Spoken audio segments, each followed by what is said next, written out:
Atongoria aya maikĩtie ihoya kũrĩ gavana wa Nyandarua Francis Kimemia na atongoria wa mbunge ya kaunti ĩno maunanĩre njũng'wa na kũhe mĩario mweke wa kũnina ndũgamo iria cikoretwo ho, makiuga na njĩra ĩno thayũ nĩ ũgũcokereria ciikaro-inĩ cia mbunge.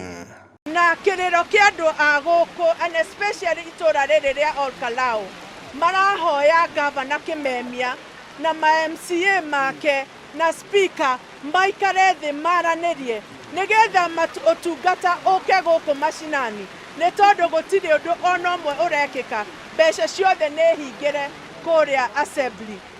Ingĩũria mĩena yerĩ ĩikare thĩ ĩharanĩrie. Ona niĩ ndĩ mũthamaki Ng'era nĩ ingĩmũria ona ongorwo nĩ nja ya mbunge harĩa mũngĩkorwo nĩ mũkwenda gũikara mwaranĩrie, na nĩguo ona niĩ njũke tũhote kwaranĩria, tondũ mũrimũ wa ngoro ũtemagwo nĩ kwaranĩria.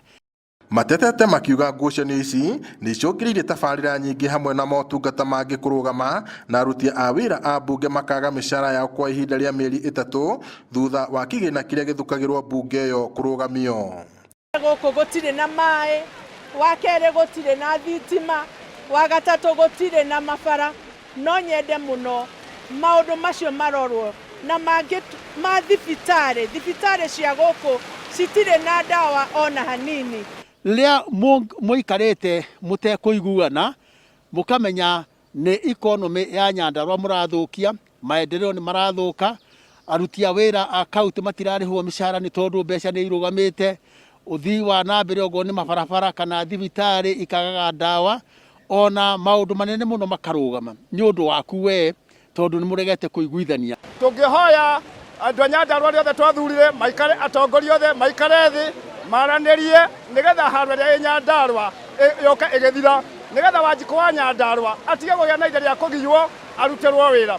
Twĩna mathĩna maingĩ kwa ihinda rĩrĩ, nĩ ũndũ kũrorete gũcokio ciana cukuru na mwena wa basarĩ tũtirĩ tũraheywo nĩ ũndũ wa mathĩna marĩa me Nyandarua. Nyandarua ĩno ng'ima ndĩrĩ na mbia, mũruti wa wĩra, andũ a nduthi, andũ a nakũ, to ti andũ othe mandĩkĩtwo kaunti mahotaga marĩ na ngari, nĩ mahũthagĩra nduthi. Niĩ tomwe nĩ ngirĩkĩte mũno. Mũmbunge Faith Gĩtaũ augĩte mbara ici itirĩ na ũguni oro wothe, ũtongoria wa ndundu ya thuri ũkiuga atĩ atongoria a thirikari ya kaunti ĩno marĩ na wĩigĩrĩrĩki ũrĩa mathukĩirwo nĩ mũingĩ. No hoe mũno gavana nĩwe ithe wa Nyandarua, na no mũhaka ete ciana ciake acicokanĩrĩrie, anine haro o ta ũrĩa mũciĩ waragĩrĩrio nĩ mũthuri. MCA o hamwe na atongoria a assembly mũmenye atĩ inyuĩ nĩ inyuĩ mwathurirwo nĩ raia nĩ ũndũ wa ũigĩrĩrĩki wanyu, mũkĩonekana nĩ inyuĩ mũngĩtongoria mwĩna ũũgĩ no taũku no menyo na waragania thĩinĩ wa ũthii wa na mbere. Muthenya wa Jumaine ya kiumia gĩkĩ nĩ gwatuthũkire ndũgamo ciikaro-inĩ cia mbunge ya Nyandarua thutha wa speaker Ndegwa Wahome gwĩkinyia kuo akĩenda gũcokereria wĩra-inĩ wake kũrũmĩrĩra itua rĩa igoti inene rĩa Naikuru, no gĩkundi kĩa Jubilee arĩa mareganaga na ũtongoria wake magĩkinyĩrĩria kuga matikũmũhe mweke amu nĩ mamũhagũrire. Ngĩribotera Inooro TV kuma kaunti-inĩ ya Nyandarua, njĩtagwo Peter Mwangi.